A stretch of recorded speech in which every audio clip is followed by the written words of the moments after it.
Ideological point से आपने बहुत सारे काम किए।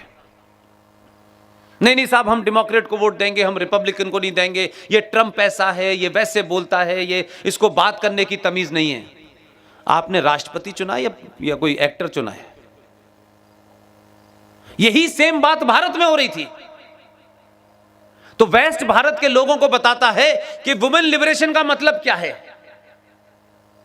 जिसने महिलाओं को पूरी दुनिया में एक कमोडिटी बना दिया है, उसको कैसे कैसे बेचा जा सकता है, उसके कपड़ों को कैसे बेचा जा सकता है, उसके शरीर को कैसे बेचा जा सकता है। वो देश भारत को बता रहा है कि वुमेन लिबरेशन क्या होती है, लेकिन भारत में कोई बुद्धिजीवी यह बात नहीं कह रहा कि हमें तो 70 साल हुए हैं, झूठी और मक्कारी भरी फ्रॉड की आजादी हमको मिली है, ट्रांसफर ऑफ पावर हुई है, लेकिन उनके यहां तो 244 साल हो गए अमेरिका को आजाद हुए। बहुत मॉडर्न है। 244 साल में एक बार भी अमेरिका का राष्ट्रपति एक महिला नहीं बनी, एक नहीं बनी। बहुत मॉडर्न है। दुनिया में वुमेन लिब की बड़ी चिंता करते हैं। भारत जैसे देश में 16 साल तक एक महिला प्रधानमंत्री रही, देश की राष्ट्रपति एक महिला रही, सुप्रीम कोर्ट में 3-3 जजें रही, हाई कोर्ट की जज रही, और जिन्हें अपने हिंदू होने पे शक है, हिंदू होने पे कुंठा है, सनातनी होने पे कुंठा है, पूरे इस्लामिक वर्ल्ड में महिला कभी शासक नहीं बनी। पूरे इस्लामिक वर्ल्ड में मुसलमान, जिस कश्मीर में लोग निजामे मुस्तफा चाहते थे, वहां भी एक हिंदू पार्टी के कंधे पे मुसलमान औरत पहली बार मुख्यमंत्री बनी। यह हमारी संस्कृति का प्रकोप है, यह हमारी संस्कृति का इन्फ्लुएंस है कि इस्लामिक रिपब्लिक ऑफ पाकिस्तान, जिस इस्लाम के अंदर औरत का दर्जा माशाल्लाह कमाल है, औरत की पोजीशन उनके कुरानिक पॉइंट ऑफ व्यू से कह रहा हूं, अगर कहीं गवाही देनी पड़ी और एक मर्द की गवाही हो और उसके काउंटर करने के लिए किसी महिला को जाना पड़े, तो 2 महिलाओं की गवाही एक पुरुष के बराबर होती है। इस्लाम में इतनी बराबरी है।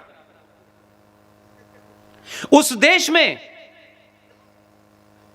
प्रधानमंत्री बेनजीर भुट्टो बनी इसलिए कि हमारे संस्कार हैं उस जमीन में। टुकड़ा अलग कर जाने से, इस्लामिक बनाने से तुमने अपनी वो मानसिकता दिखाई, किस औरत के होने से लोगों को नफरत थी, उसकी हत्या कर दी।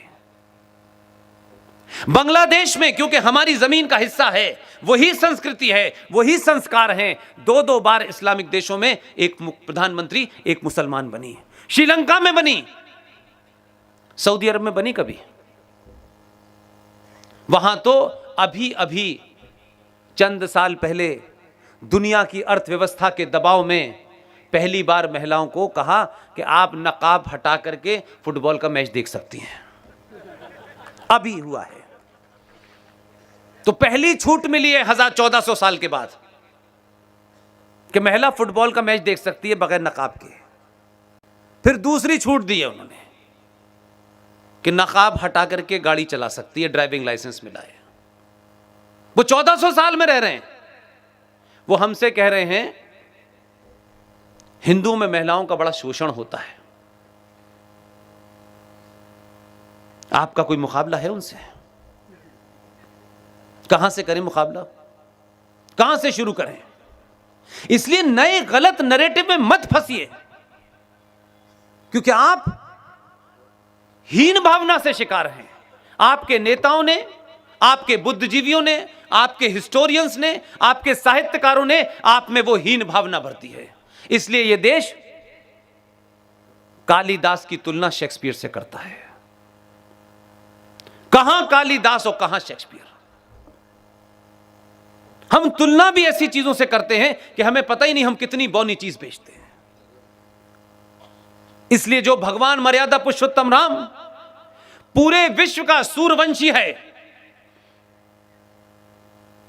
कुछ बेवकूफ लोग अपने क्षणिक फायदे के लिए, क्षणिक स्वार्थों के लिए, इकबाल नाम का एक शायर जो पाकिस्तान का राष्ट्रीय शायर है, जिसके नाम से यौम वलादत पाकिस्तान में मनाई जाती है, उसकी कब्र वहां मौजूद है, जिसके पूर्वज सपरू ब्राह्मण थे।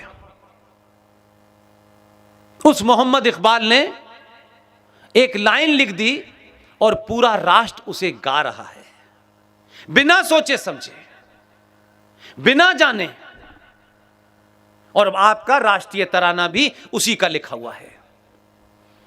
उसने लिखा इमामे हिंद हैं भगवान राम। कुछ लोग, उसने कहा समझ में आता है उसका एजेंडा, क्योंकि इकबाल को आप सिर्फ एक शायर के नाम से जानते हैं, क्योंकि इकबाल ने 29 दिसंबर 1930 को इलाहाबाद के मुस्लिम लीग के अधिवेशन में पहली बार कहा कि पाकिस्तान के लिए जो भारत के वेस्टर्न बॉर्डर पे मुस्लिम बहुल इलाके हैं उन्हें अलग कर देना चाहिए। He was the Janak, he was the philosopher behind the creation of Pakistan. Jinnah was only implementer. उसने तो इस आइडियोलॉजी को इंप्लीमेंट किया। इसलिए इकबाल के उस तराने को आप गाते हैं और इकबाल को कहते हैं कितना सेकुलर था। उसने एक और तराना लिखा था जिसे मिल्ली तराना कहते हैं। उसमें वो कहता है चीनो अरब हमारा, मुस्लिम है वतन है सारा जहां हमारा। उस तराने की आपने बात नहीं की। उसने असली एजेंडा था, वो चला गया, आपको एक लेमन जूस दे गया कि आप इसे चूसिए। और अब कुछ मूर्ख लोग अपने स्वार्थों के लिए भगवान राम को इमाम हिंद कह रहे हैं। न इमाम जानते, न इमाम का मतलब जानते, लेकिन हमें भी कुछ ऐसा करना है जिससे लोग हमें देखें और हमें कोई नया किस्म का भाईचारा क्रिएट करना है। इमाम हिंद का मतलब क्या हुआ? इमाम कहां का होता है? इमाम किसी मस्जिद का होता है। मस्जिद में इमाम साहब होते हैं, वही नमाज पढ़ाते हैं। हिंद, ये हिंदुस्तान एक मस्जिद है, उसका इमाम भगवान राम है। आप कहां हैं इस मस्जिद में? ये चल रहा है पोस्टर बना बना के। उसने किया समझ में आता है, आप क्यों बना रहे हैं? भगवान राम विश्व का है पूरे, उसे आपने भारत जैसे, हिंदुस्तान जैसी एक मस्जिद बनाई गई है, उस मस्जिद का इमाम बना दिया है और हम ताली बजा रहे हैं।